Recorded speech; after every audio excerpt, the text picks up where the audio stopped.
Yeah, first of all, guys, congratulations. Blaine, what did it, first of all, mean to you to be picked to wear number 16 in honor of Cally Belcher? I know. It meant an honor, especially being like somewhat of a new guy to the program.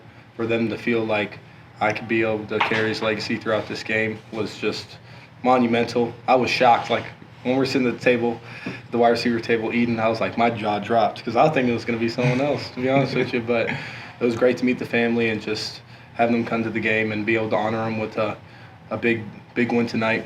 And it just shows you where we are as a program and just really appreciate it. So. How much did it motivate you to just to play well? No, facts. I was like, once they gave me the jersey, I was like, man, I can't have no lows on film. You know what I'm saying? I'm playing for, of course, every game we're playing for someone greater than us, God, but like having the extra expectation of being a leader and being a guy on this team that gets, she mentioned something about he played till the very last minute. For sure he did, and I tried to meet that quota today through my play. And Charles, you came in against an offense that had been put up great numbers. Yeah. Like, what was the key to your success in slowing them down? Just doing everything we're supposed to do, executing our coaching points, playing fast, playing physical, and playing smart, man, winning our one-on-one, because that's essentially what it is on offense and defense. It's 11 fights happening at one time, and, we try to win our one-on-one. So if we can win 11 fights, we can win the drive. And, that's kind of our mindset at going into every drive, being unbreakable, having relentless effort, just playing until that last minute, and so that really helped us. The energy, sideline energy, that did a big job too with keeping us in the game and making sure that, they get nothing. That was our mindset, they get nothing, even if they did reset, dry erase memory, man. So that's what it took right there for us to go in, and that mindset right there kept us in the game, kept us in the moment. When you had that interception, how confident were you that you knew that you had it? And did you tell Coach, hey, challenge this play? Oh, yeah, I knew I had it, man. But I actually couldn't believe he threw it. Like, at first, I haven't got a pass thrown to me on the first drive of the game since I don't know when, man. And I think since Houston game. And so, when I caught it, I had a natural feel that both of my feet were in. I knew where the sideline was, and I was in phase and pushed him out of bounds, and he was barely out of bounds. So it was just, trying to keep my feet in. And once I felt that, you kind of, as a football player, you kind of know when you're in and when you're out. And so I seen the replay up on the screen, and it was no doubt, man. Yeah. It was no doubt that I was in, and it felt good. It felt good for me too. Just being able to have that balance, execute, and get that interception for the team. How were you able to feed off the home crowd tonight? I feel like it was great energy. I know we had the 95 team come back. Yeah. And then also Cally Belcher's family, and I felt like it was rocking from the get-go. Even at the end, they joined in on the chant at the end of the game. I heard it from our sidelines. So it just means the world being at home and having fans that are coming to support us, and you can tell something big is coming at SFA when it comes to athletics, and especially this football program. Yeah, and just tagging off what he said, Purple Haze is always a big part of our program, man. Like, it's always needed. We always talk about how our fans just give us so much energy, man, and mean so much to our play style, because we don't have that on away games, but when we're home, we really embrace that. We really embrace their energy, and then we had the Longview band out there too. Yeah, high school down the street, so that they was rocking. So they added that energy too, man, and we just, every time we want to go out there and execute for essentially our family. We don't only just count the guys in uniform, but the people there too, and our faculty and our staff and everyone who helps set this thing up. We just all do this together, man. So it's real good to have them come back out there time after time, game after game. It was a little chilly out there, but hey, it had nothing for them. Definitely their energy heated us up, man. Yeah. So, what, 7 straight games now wins? Something like that. I was gonna say, do y'all ever talk about that as far as like keeping that streak itself going, keeping that number? I feel like for us as a team as a whole, it's on the paper, you know what I'm saying, in the conference book, and of course it means something making towards playoffs, but when we're in the building, we focus every week, it's just the next game. Yeah. So we're gonna, as soon as it hits Monday, we get into the film room, we're gonna be 0-0, you know what I'm saying? Yeah. Start of a new season every single week. We got the most important game is the next one coming up. We're going to flush this one after we watch film and just get back to it. Yeah, and Coach does a great job of having us, moment to moment focused, and that one day, one lifetime mindset. So, treat every day as its own. We even treat practice like game day. And I guess that's why our team has that natural feel of, okay, we won the game, on to the next one. It's just that we built that trust we built in our coaches, the system we built in our minds to keep executing again and again. Because sometimes you can get caught up with the stuff on paper and be comfortable with things like that, and that's how upsets happen. So I'm glad us as a team are able to block that out and be on one mindset of, moment to moment focus, 0-0. We come out saying it every halftime, 0-0, Yeah. 0-0 is our chant, Yeah. So it's definitely replicated through our daily lives too. So Awesome. Gentlemen, congratulations. Appreciate you guys joining us. thank you so much, man. Coach Carthel, appreciate you joining us. Congrats on the win. We'll start with an opening statement and we'll get some questions. Yeah, just really pleased to get another win in Southland Conference play. It's a tough league, and they got to be ready to play week in, week out. Had a really good opponent coming in here, 6-2 UTRGV. Coach Bush has done a great job with that program. Everybody says, "Oh, they're a first-year program." No, they're a third-year program. They hired him. He was the right guy for that job, and he's built a great staff. They've put together 2 or 3 really good recruiting classes, and have They beat UIW like a rented mule last week, doubled them up. And they're a good football team. And came to town, and it was a good matchup. And I was really pleased with the way our guys accepted the challenge, went out there and just, I thought, really completely dominated the first half. This is probably the most dominant first half performance we've had, other than maybe Sol Ross. But somebody with scholarships and a good FCS program, and to completely dismantle them like that in the first half was great to see. Second half was a little sloppy on some things, but really pleased that first half. Time possession, crushed them by over a quarter. We had the ball over, I think it's 38-22. That's a team stat, and that's good team football. Turnover margin, we're back in our favor, +2. That's a team stat. And so I think we're playing some really good team football. Again, dominant first half. Second half, defense was really sloppy. Not what we want. Not our standard. Giving up 150 yards. Felt like 400. But that's just because our defense has been playing at a very high level. And so you get first downs, it makes you mad. They had over 100. They had right at 100 yards rushing, which should not happen. I think 70 of that was our quarterback ejecting. And that's, we're trying to get out of a game there, and that happens, but just not quite our standard there. But for that second half, offense was just so efficient. I think they scored on their first 7 drives of the game, and only, there at the end of the fourth quarter, we punted once, and then, clock went 0 on us, and nearly got to score again. They kept calling timeouts, so we kept playing football and everything. But all in all, just really pleased to get the win. Stay undefeated in conference play. We're still behind on where we want to be, but we're going to enjoy this one, and then we got to turn the page to Houston Christian next week.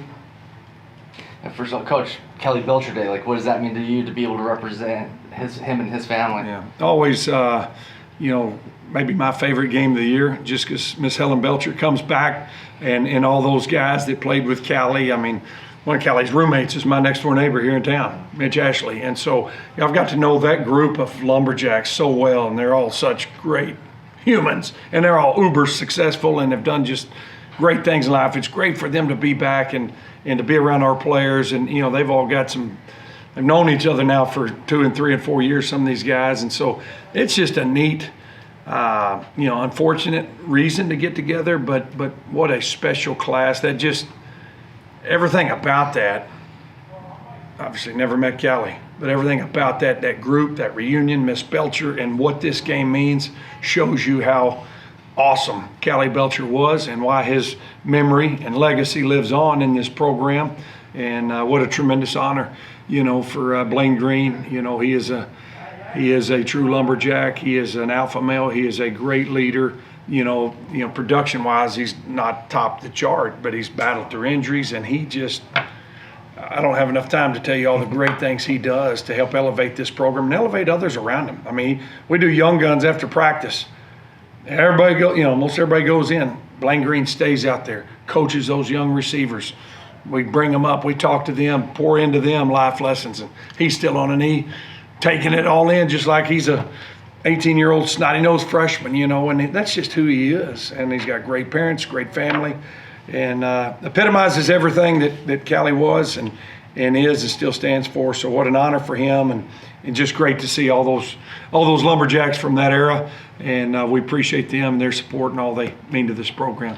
Coming into this game, you're talking about the high numbers that UTRGV has put up. What was the key to slowing them down and not duplicating those numbers? Well, just our defense, boy, you saw that in the first half. I think they had 40 total yards. And our defense was challenged, and that's our defense. We got a pretty salty defense. And they're playing well at times, most of the time. Second half wasn't our best, but, boy, they were hot. They were hot to play this game because all the hype and all the talk had been about UTRGV, number 1 offense in the country, or the conference, number 2 scoring offense in the country. They hadn't played us yet, and that was, we challenged our defense, and they took it and showed right there that first half when we're playing our dudes, shut them completely down. And I think a big part of that was just dominating up front, stopping the run. I think they had 1 yard rush in the first half, negative 1 yard rushing at halftime. And so that's when we're dialed in and playing at a high level. We got a good bunch on that side. And again, I'm glad we're a little sloppy second half. It gives us something to work on and get better at, because I think there's meat left on the bone there. We're still not as good as we need to be and can be defensively or as a team. Second half, you had the targeting call. What did you see on that, and do you get? Well, it wasn't a targeting call. They called unsportsmanlike conduct, hitting a quarterback as he slid. And, I mean, we've got the guy wrapped up. Right. I've never, ever seen that called where you've got a guy getting tackled, and they said he gave himself up. Well, I mean, he's getting tackled, and we came in and smoked him. And unfortunately, I guess it was in the head injury because they called for unsportsmanlike conduct. So there was a holding call. So they called ours a late hit, even though he was still up. I guess that's how you that's one I need to check on. I pride myself on knowing how to officiate and how to call this thing. So they backed them up 10 yards for holding, then plus 15 for the late hit. Well, then they buzzed it down and reviewed for targeting. I've not seen the film. Evidently it was. We'll look at it. We may appeal it. But so that unsportsmanlike conduct became a targeting call, therefore ejecting the player, but no more yards were taken off. And that's, got to take care of them. I think targeting's got to get fixed at the national level. Targeting 1, targeting 2. Just like basketball, you got flagrant 1, flagrant 2. It's ridiculous that a guy's playing hard, a guy's, he goes down, he's trying to hit him at the correct, strike zone, and the guy drops, and now that poor kid doesn't get to play.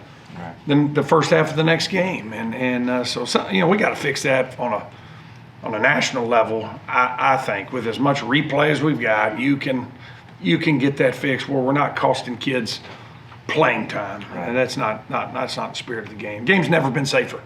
There's more concussions in soccer than there are in football now. I mean, it's a great game, safe game. We've done a great job. I think the guys did a great job officiating tonight. We got a great officiating, outfit in the Southern Conference, Byron Boston, and they do a really good job. But that's what happened there. Okay.